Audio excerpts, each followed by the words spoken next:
which means you have factors like x plus 5 or you have x plus 2. Sorry about that. So it's when you have the factor, and we actually want to use the 0. All right, so these two are are factors. And that's what we used when we did long division. We used the factors of it. For synthetic division, we want to use the zeros for what we're doing today. Now, here's kind of the formula, and this is what it looks like, although this actually looks a lot more complicated than it really is. So what we do is we take our 0. So in the first one, we put the -3 on the outside.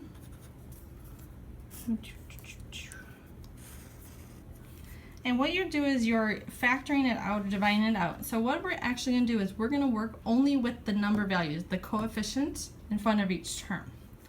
So we put them in order again. So if it was missing like an x squared here, so if we had an x cubed and just x, we would need to put a 0 or a placeholder in for the x squared. But since we have them in order, so a 3, 2, 1, and a constant, I write down the coefficients like this. So I do 1 for the x cubed, -3 for the x squared, -10 for the x, and a 24 for the constant. So the pattern is the same over and over again. The first thing we do, we bring down that first number, so I write 1 down there. And then I'm actually multiplying that number with the 0 here, so it's 1 times -3, and I write it under the next number. So 1 times -3, -3. Excuse me, and I always add them up going down.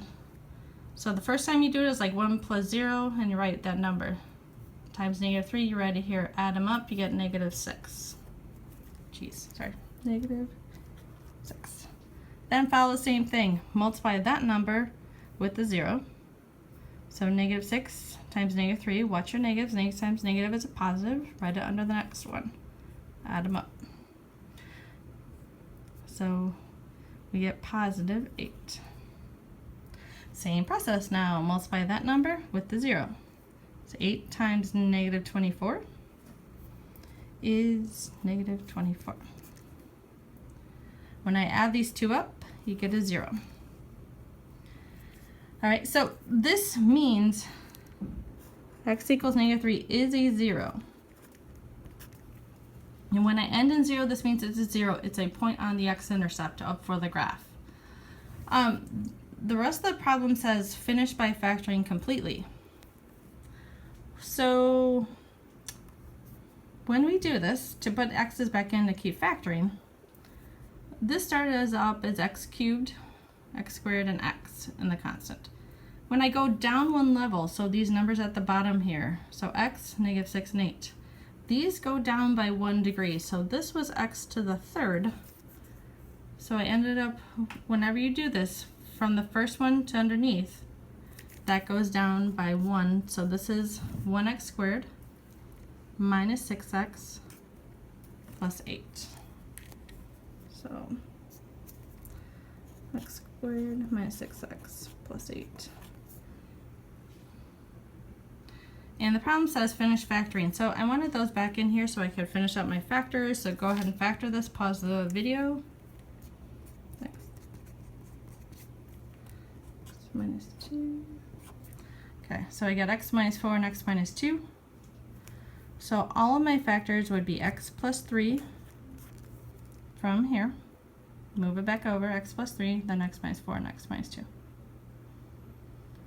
Okay, try the next one, the same thing. Set it up, put the 0 on the outside, -2. Draw the box. Put the numbers for the coefficients going in. 1, 7, +9, -7, -10. Okay, and try the same thing here. So pause the video and try the same thing we did over there. Bring the 1 down, multiply it with the -2, write it down, add these up, you get 5. Multiply that with the negative 2, you get negative 10. Add them up, negative 1, 2, 2. Add them up, you get negative 5. Multiply them, you get 10, and this is a 0. 0 at the end. Okay, so this started as x to the 4th here. So this started as x to the 4th, one level down. So this starts as 1 degree down. So this was x to the 4th. So this next one is 1x cubed plus 5x squared minus 1x minus 5. So you just, when you have these numbers, you just decrease the degree of the number on the exponent. So x to the 3rd, x squared, x, and constant. After that, it says finish by factoring completely. So with 4 terms, you want to do grouping. Take some numbers out of those, and take a number out of those, times x plus 5 times x. So finish up by grouping. You have x squared minus 1.